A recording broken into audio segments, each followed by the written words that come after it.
Bismillah. Assalamualaikum warahmatullahi wabarakatuh. Alhamdulillah dan katsiran thayyiban mubarakan fihi kama yuhibbu rabbuna wa yarda. Asyhadu an la ilaha illallah wahdahu la syarika lah wa asyhadu anna Muhammadan abduhu wa rasuluh. Allahumma shalli ala Muhammad wa ala ali Muhammad. Alhamdulillahilladzi bi ni'matihi tatimmus shalihat. Salam. Alhamdulillah kita lanjutkan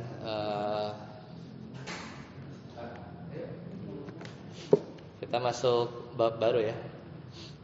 Mujmal mubayyan. Mujmal mubayyan ya. Mujmal mubayyan. Ada ketemu? Ta'riful mujmali.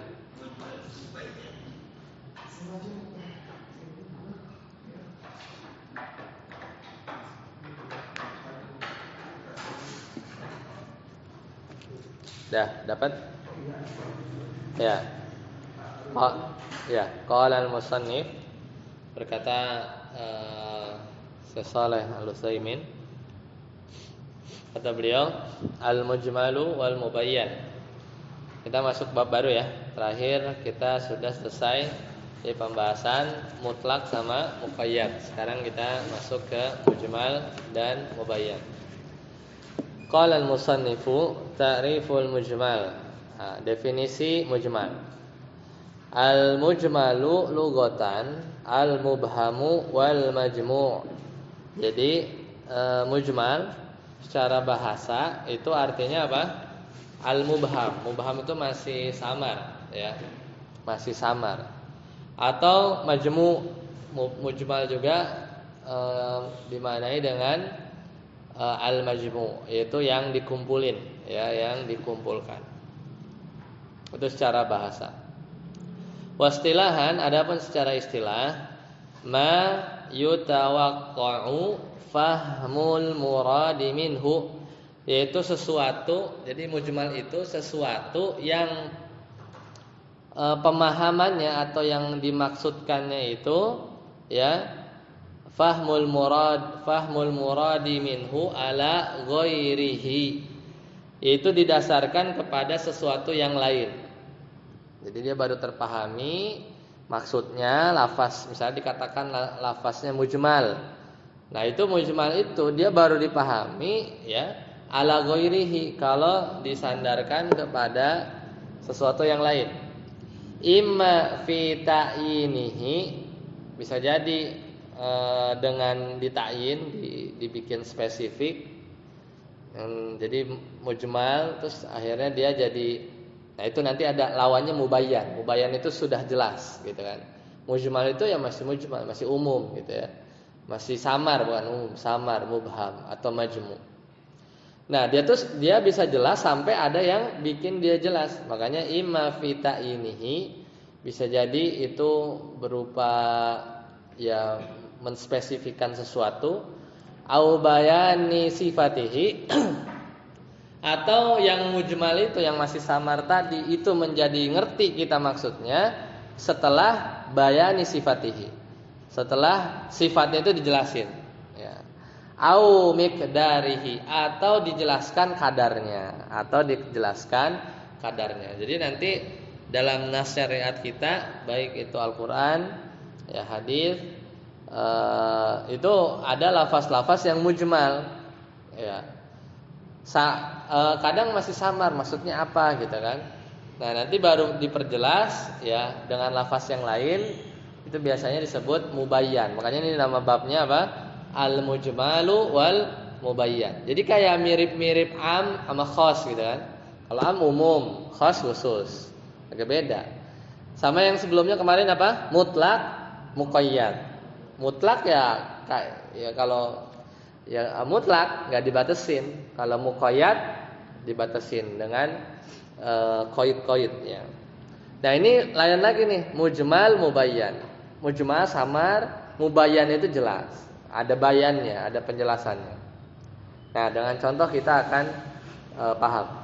Misalu ma yahtaju ila ghairihi fi ta'yinihi. Misalnya, yaitu ada lafaz mujmal, dia butuh kepada selainnya agar jelas fi ta'inihi, di dalam ta'in.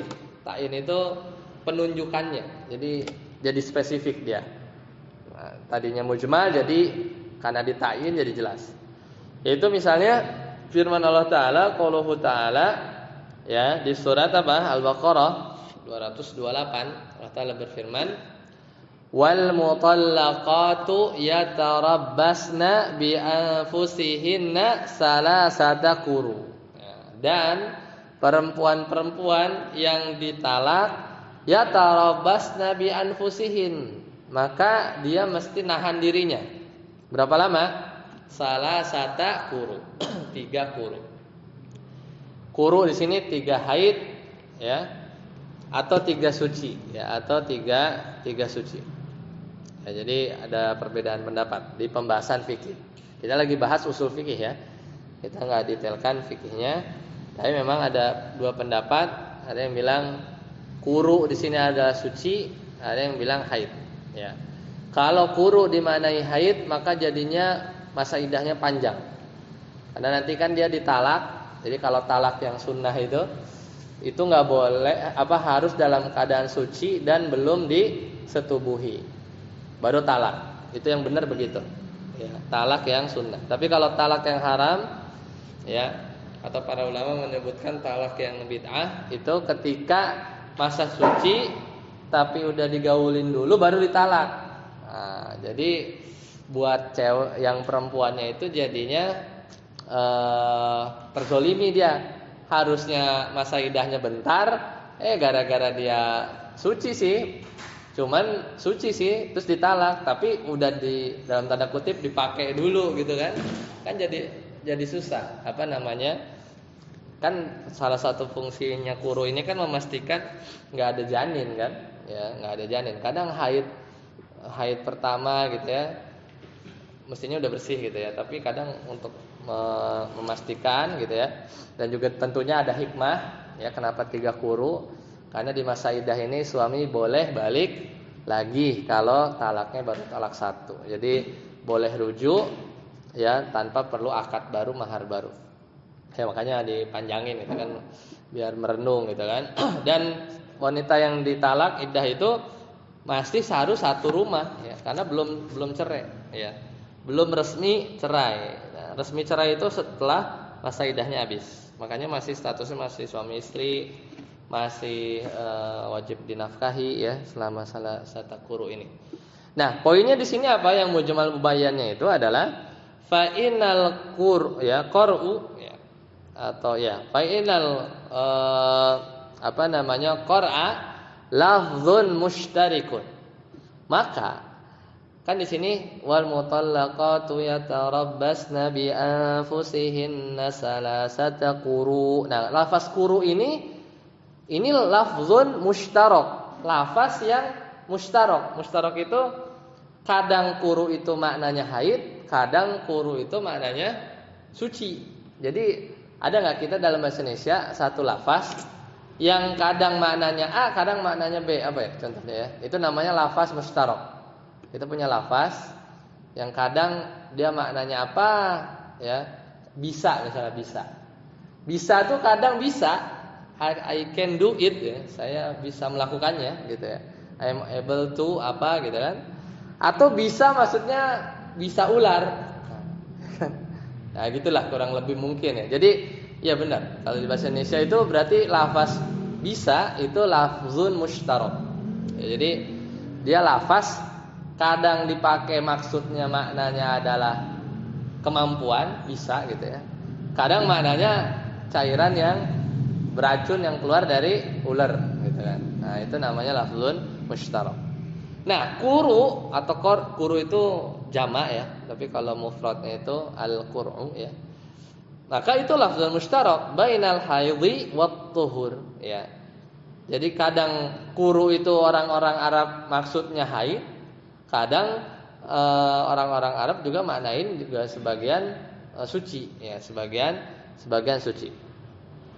Tapi saking detailnya ya para ulama fikih itu sampai berdalil dengan kaidah bahasa Arab. Kalau masih ingat, ini kan bilangannya berapa? Bilangannya 3 kan?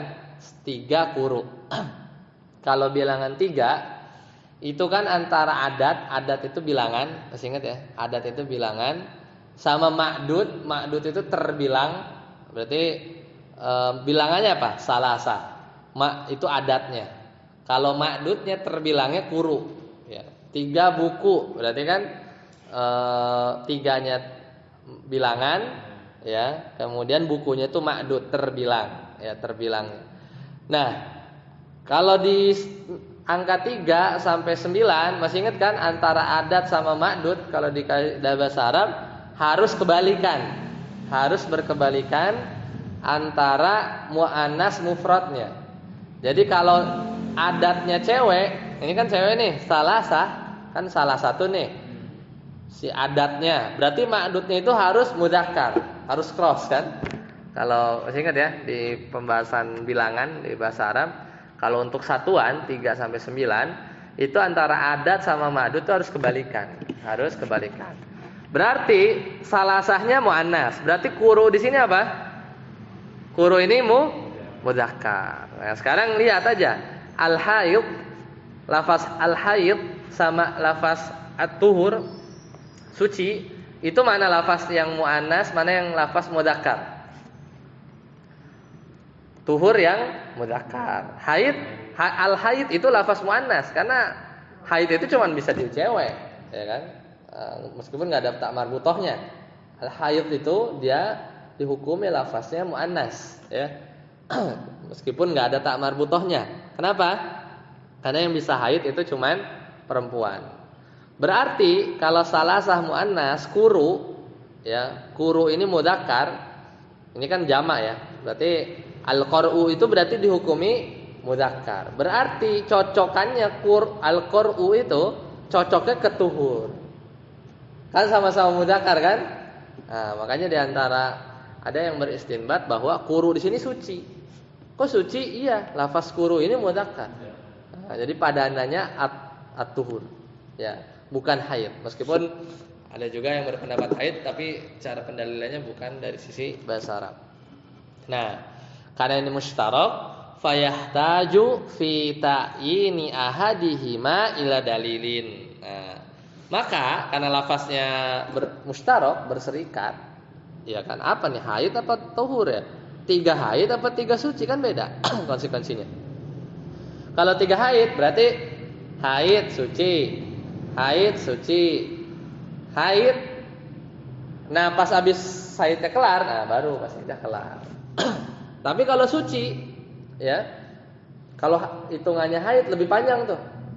Jadi kan gini ya, mulai talak itu harus, kalau kita yang benar ya, yang benar itu talak ketika suci plus jangan digaulin dulu, ya. Jadi Pak, kalau hitungannya haid jadi lama. Kan dia suci nih, ditalak. Mungkin masih berapa hari dulu baru haid. Nah, haid suci, haidnya masih jalan, tek 8 hari suci. Nah, itu habis.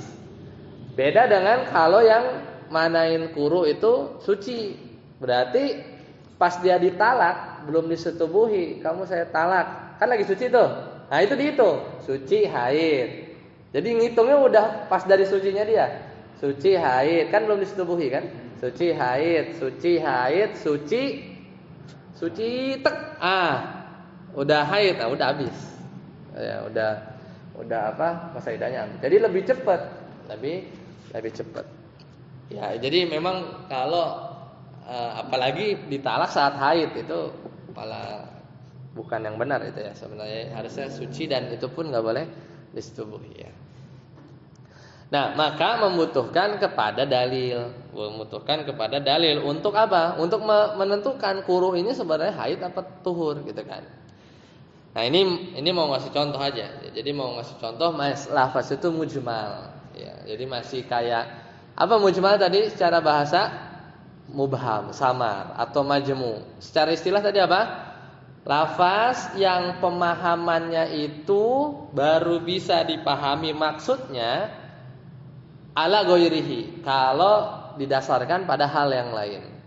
Apa itu hal yang lain? Imma fita inihi, bisa jadi emang ditunjuk ya, dikasih penunjukan spesifik, Au bayani sifatihi, atau dengan cara dijelasin sifatnya jadilah jelas. Au bayani miqdarihi, atau dijelasin kadarnya, ya. Jadi makin jelas. Ya, itu apa namanya makna dari apa namanya yang tadi ya, yang ta'in. Seperti itu. Nah, sekarang wa mithalu ma yahtaju ila ghairihi fi bayani sifatihi. Ya. Dan yang membutuhkan kepada selainnya, jadi lafaz mujmal ya, dengan cara fi bayani sifatihi, dengan menjelaskan sifat. Misalnya Allah Ta'ala berfirman wa aqimus shalah, dan apa namanya dirikanlah salat. Dirikanlah salat. Ya, maka fa inna kaifiyata iqamati sholati, maka tata cara ya, maka tata cara mendirikan salat majhulatun, itu kan nggak jelas, nggak dijelasin nih di ayat Al-Baqarah ayat 43 ini, ya kan? Majhulah. Tahtaju ila bayanin, membutuhkan bayan, penjelasan. Bayannya ada di mana? Jadi hadis, ya kan? Hadis Nabi ngasih tahu cara sholat itu dari diri ya, niat, berdiri sampai salam, itu adanya bayannya ya, itu adanya di mana? Di hadis Nabi SAW. Jadi lafaz sholat kalau semata-mata wa aqimus sholah, ya maka itu adalah mujmal, ya masih apa sholat? Gimana caranya? Masih majhul, masih belum diketahui, ya masih belum diketahui. Ya, jadi itu contoh sampai dijelasin sifatnya di hadis-hadis. Ya. Wa mithalu ma yahtaju ila ghairihi fi bayani miqdarihi, dan yang membutuhkan kepada penjelasan apa namanya ukurannya, kadarnya, misalnya firman Allah Ta'ala wa atuz zakah. Kata Allah surat Al-Baqarah ayat 43 juga wa atauz zakah. Ya. Jadi dan tunaikanlah zakat. Fa inna miqdaroz zakati alwajibati majhulun. Maka kadar berapa zakat itu, ya, zakat yang wajib itu berapa? Majhul, enggak tahu, enggak dijelasin di ayat ini. Yahtaju ila bayanin. Ya, jadi lafaz-lafaz yang dia itu masih samar, itu namanya dalam usul fikih adalah lafaz-lafaz yang mujmal. Mesti nanti ada mubayyan. Mesti ada mubayyan. Ya, karena nanti istilah pada ulama usul fikih sebenarnya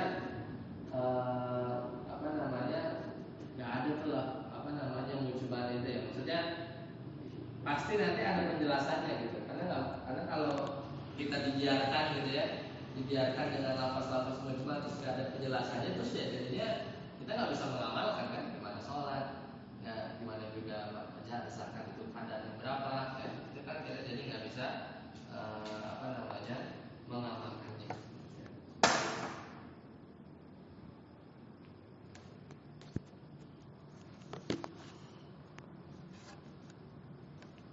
Ya, itu contoh-contoh mubayyan. Sekarang lanjut ke matanya. Saatata. Misalu, silakan. Sorry. Ta'riful mubayyan. Ta'riful mubayyan. Ya, sekarang mubayyan. Mubayyan rubota al-mudhari wal mawduha. Al-muzharu wal muddaha, ya mudahu wal mudahu. Ya. Al-muzharu wal muddah. Wastilahan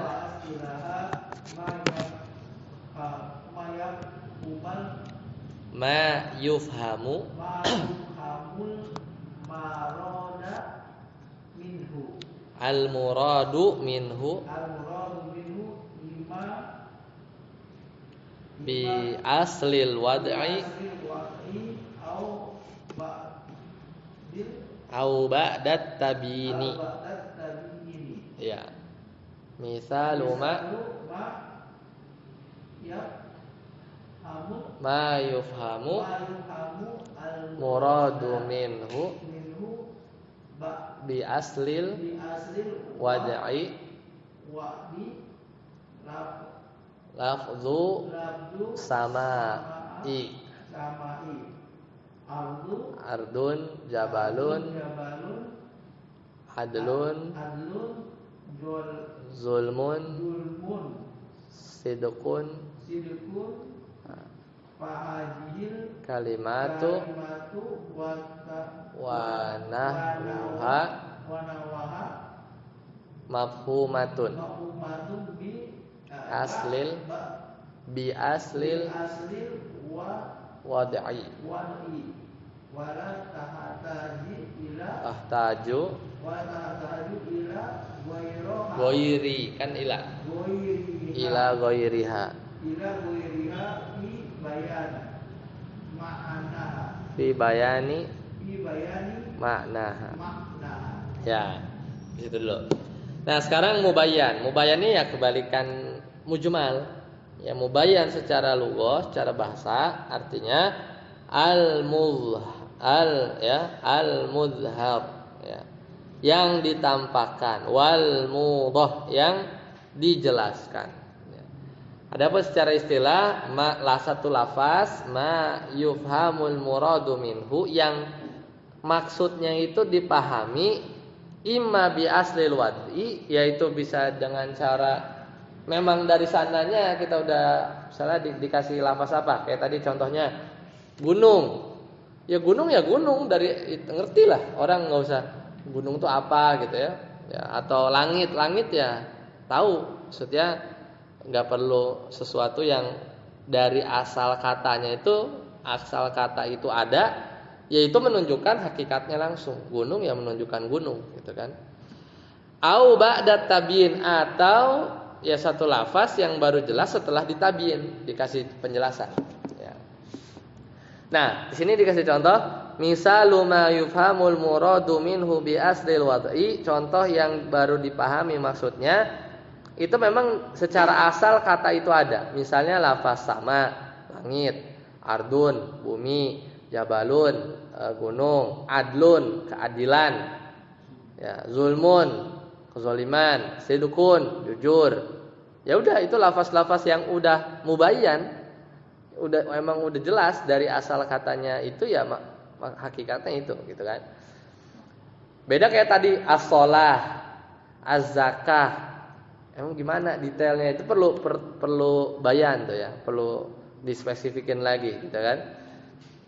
Kemudian fahadhil kalimatu wa nahuha mafhumatun. Maka kalimat-kalimat ini itu dipahami bi aslil wad'i dari asal katanya. Wala tahtaju ila ghairiha fi bayani maknaha dan enggak perlu misalnya lafaz jabal nggak perlu kalimat lain, lafaz lain untuk menjelaskan makna jabal tuh gunung tuh nggak perlu, gitu kan? Wala tahtaju ila ghairiha fi bayani maknaha. Ya seperti itu. Lanjut. Ustaz siapa? Mau baca? Hah? Ustaz Ade, silakan. Wa mithalu ma, silakan. Famul muradu tabiini wa aqimu ya. Oh, itu zakat ya.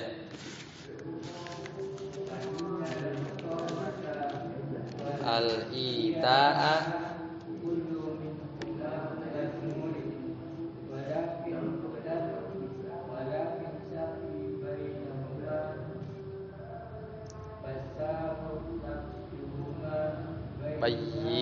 bayyinan ba'dat tabi. Nah, tadi kan lafaz mubayyan itu ada dua. Ada yang memang dia tuh udah mubayyan dari sononya, ada lafaz mubayyan yang dia tuh baru jadi mubayyan setelah tabyin, setelah memang dijelasin. Nah, di sini contohnya wa misalu ma yufhamul muradu minhu ba'dat tabyini yaitu contoh yang maksud itu baru dipahami setelah ada tabyin adalah firman Allah Ta'ala wa aqimus sholata wa atuz zakata. Kalau di buku Anda itu dirikanlah sholat, tunaikan zakat. Loh, bukannya tadi sholat sama zakat itu mujmal? Sebelum ditabyin mujmal. Sebelum misalnya nih dulu pas Rasulullah SAW baru banget dapat ayat wa aqimus sholat, baru banget saat itu, belum ada hadis, belum ada sholat gitu ya. Saat itu yang mujmal. Tapi setelah banyak hadis, banyak dijelasin gitu ya, maksudnya pembuat syariat kita, maksudnya Allah SWT ya, melalui Rasulullah SAW itu menjelasin, maka setelah itu, setelah waktu tersebut, lafaz as-sholat, lafaz zakat itu jadi mubayyah. Kenapa? Ba'da tabyin, udah dijelasin soal sama Nabi ya, dengan hadis-hadisnya dan seterusnya. Ba'da tabyin itu, jadi mubayyah itu ada dua. Ada yang memang dari asal katanya itu udah mubayyah, udah jelas kayak tadi Jabar gitu ya. Ada yang memang mubayyah setelah tabyin. Misalnya lafaz sholat, zakat tadi secara asal dulu awal banget sebelum ada penjelasan ya mujmal. Tapi kalau pas udah dijelasin udah kagak mujmal lagi gitu ya. Ya kalau kita udah dengar sholat tuh udah langsung ngeh sholat ya maksudnya itu yang biasa kita lakuin ya. Nah, fa inal iqamata wal ita'a kullu minhuma mujmal. Nah, sungguhnya lafaz mendirikan sholat, menunaikan zakat itu semuanya mujmal. Ya, walakin asy-syari'u, akan tetapi pembuat syariat maksudnya Allah Subhanahu wa taala bayyanahuma, udah menjelaskan keduanya.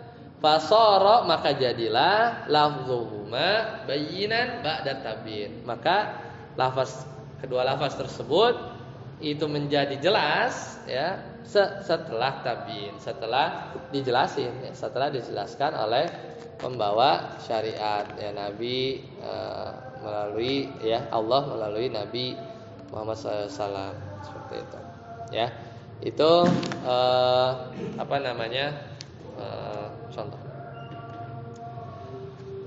Baik, sampai sini dulu. Ada pertanyaan?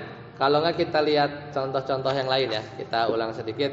Tadi kan yang kalau contoh yang mujmal itu yang wal mutallaqatu yatarabbasna bi anfusihinna salah satu quru ya.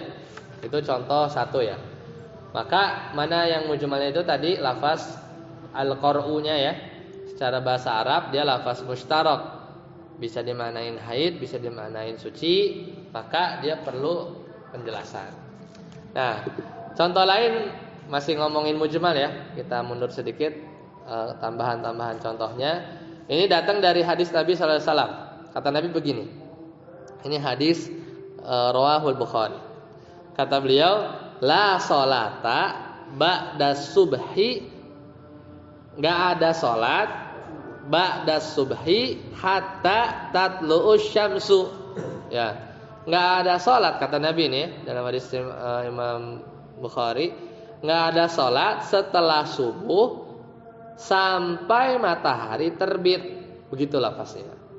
Nah, fa innahu yahtamilu anna yakunal muradu ba'da tulu'is subh. Ba'da tulu'is subhi.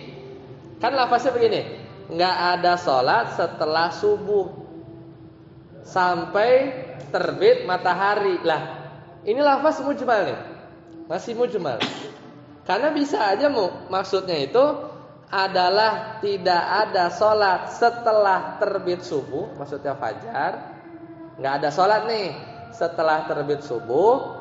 Atau kemungkinan kedua, lah nggak ada sholat setelah sholat subuh. Yang mana kira-kira? Ya, kan lafaznya begini, la sholata ba'da subhi gitu, hatta tatlu syamsu. Enggak ada sholat setelah subuh. Ini kan lafaz mujmal ini. Setelah subuh itu apa? Setelah subuh, maksudnya setelah terbit subuh fajar, atau maksudnya setelah sholat subuh, enggak ada sholat sampai terbit matahari. Iya betul, ini benar. Nah gitu, para usul fikih memahaminya gitu dulu. Sebelum ada yang jelasin, ya mujmal dulu. Gak tahu kita, gitu kan? Sampai ntar ada hadis yang lebih jelas, gitu. Sampai ada mubayyan, gitu ya. Makanya dulu kalau di fase-fase syariat turun itu ya kadang ya, misal sahabat ini nerima hadis yang mujmal, habis itu dia pergi ya ke Yaman atau suruh hijrah ke Basra. Yang netep di Madinah masih banyak, akhirnya dapat mubayyan gitu kan. Yang dia dengar yang mungkin sahabat ditugasin ke Basra, dia taunya yang mujmal gitu kan. Akhirnya dia kan akan beda kan cara mengamalkannya dia. Nah, di situ mulai kayak maksudnya ya saya dapatnya mujmal. Ya bisa aja dia tahu-tahu memahaminya. Nah, misalnya ini ya, hadis ini adalah nggak ada sholat setelah terbit fajar. Tapi kan itu keliru kan? Ya kan ada sholat subuh lah. Ya ada nggak sholat habis terbit subuh? Terbit subuh itu maksudnya fajar. Ada nggak? Ya ada lah sholat qobla subuh, ada sholat subuh. Berarti kan memahaminya bukan itu. Lafaz mujmal ini. Fayahtaju fi ta'yini ahadihima ila dalil. Maka ya harus dijelasin. Ba'da subhi ini apa? Ba'da sholati subhi apa ba'da tulu'i subhi? Beda gitu kan. Yang benar ya setelah ada mubayyan, penjelasan, baca syarah hadisnya.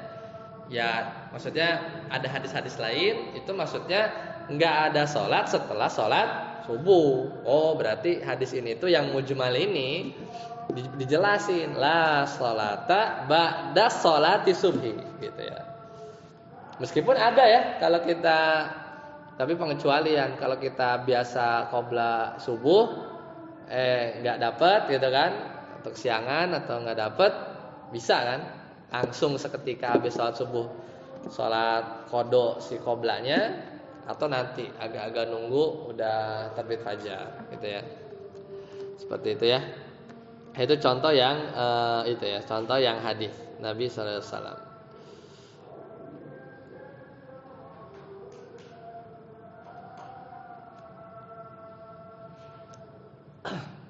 Nah, sekarang kalau yang mubayyan, sekarang contoh yang mubayyan.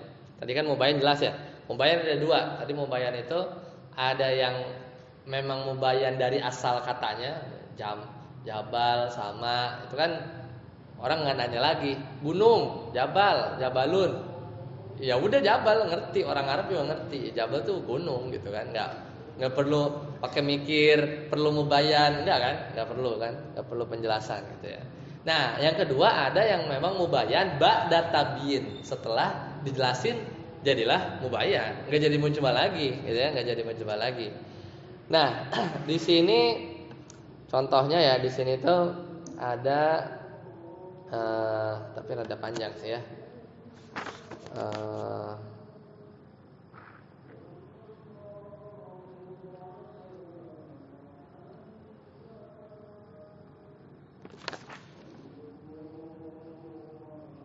Singkatnya mah, Ya. mujmal itu perlu penjelasan. Ya betul. Singkatnya gitu kan? Ya betul, gitu aja. Udah pasti gitu. Mubayyan tuh udah jelas gitu, udah jelas. Orang nggak nanya lagi, intinya itu. Singkatnya begitu. Cuman nanti pas kita ngelihat dalil itu kan, kadang kita kan mungkin dapat satu hadis misalnya ya di poster atau kita baca di artikel gitu kan. Itu kan cuplikan-cuplikan kan, gitu kan. Misalnya ada dalam satu tema pas kebetulan mungkin lafaznya mujmal. Kita perlu cek-cek juga tuh. Siapa tahu ada mubayyannya gitu kan. Jangan, karena nanti ada setelah ini mengamalkan yang mujmal. Jadi ada nanti mungkin pekan depan ya. Jadi nanti sebagai kita ya, kalau misalnya kita dapat hadis yang mujmal, ya sebenarnya kita terus nggak tahu penjelasannya apa ya, kita bertekad untuk ngelakuin yang mujmal itu, gitu ya sebenarnya. Karena toh kita dapatnya misalnya ilmunya atau hadisnya, apalagi dulu ya para sahabat mendapati hadis lafaz yang mungkin mujmal, ya dia akan ngamalin sebatas mujmalnya itu, gitu. Nggak bisa dia dijelas-jelasin, orang nggak ada yang ngejelasin gitu kan. Nah, sampai nanti datang sahabat lain ngasih tahu, saya pernah mendengar Rasulullah SAW maksudnya tuh ini gitu. Oh makin jelas gitu kan. Ini periode dulu ya. Kalau sekarang kan udah stop ya. Udah tinggal buka Nyari doang. Hah? Nyari doang. Tinggal nyari doang dia buku hadis banyak itu ya. Ya sama inilah syarah-syarah hadis gitu ya. Tapi ya ini konsep berpikirnya sampai sedetail itu ya kalau di usul fikih. Makanya pada sampai kesimpulan hukum perjalanannya panjang ya. Apakah ini wajib ya sunnah atau makruh atau haram, itu melewati tahapan ini. Dia ngecek ya hadis-hadis ini mulai dari yang kemarin lafaznya mutlak atau muqayyad. Itu udah di luar kepala maksudnya. Cuman ini kan secara teori dijembrengin supaya kita ngerti pola pikir mereka ya. Kalau pola pikir usul fikih atau orang-orang Arab yang bahasa Arab ya dia udah ngerti ini lafaznya mutlak muqayyad. Apa am apa khos? Ya, am, umum apa khos? Karena ada mirip-mirip kan? Abu mujmal sama Abu bayan kan kayak mirip kan? Tapi beda ya. Beda ya. Karena kalau lafaz am sama khos itu punya lafaz-lafaz khusus kan? Kullu misalnya kan. Apalagi ya itulah yang kemarin kita pelajari, misalnya ada isim nakirah tapi di kalimat negatif am ya kan, itu ya kita murojaah lah. Tapi kalau mujmal mubayyan ini lafaz ya lafaz kayak gitu. Memang kalau perlu banyak latihan untuk bisa bedain antara mujmal, bedanya am apa am sama mutlak apa kan, rada nyaru kan. Nah, itu biasanya nanti diperjelas pas kita mengamalkan latihan. Nanti usul fikih memang nanti ada namanya takhrijul furu' alal usul. Kita mengeluarkan furu' fikih dari usul fikih. Nah, sekarang kita belajar usul fikihnya dulu, nanti ada bukunya lagi namanya, bukan buku, pelajaran namanya takhrijul furu' alal usul. Mengeluarkan yang furu, cabang-cabang alal usul dari usul fikih gitu. Nanti ada. Itu lebih bahasa modern itu usul fikih aplikatif gitu. Oh ini kan teori-teori nih, mujmal itu apa. Cuman dari teori ini kita bisa nurunin ke furu. Furu itu maksudnya fikih ya, bahasa mereka ya. Furu itu maksudnya fikih itu, rincian-rincian itu ada caranya, ada materinya. Baik, sampai sini dulu ya. Insyaallah nanti kita lanjutkan. Subhanallahumma bihamdika asyhadu an la ilaha illa anta astaghfiruka wa atubu ilaik. Assalamualaikum warahmatullahi wabarakatuh.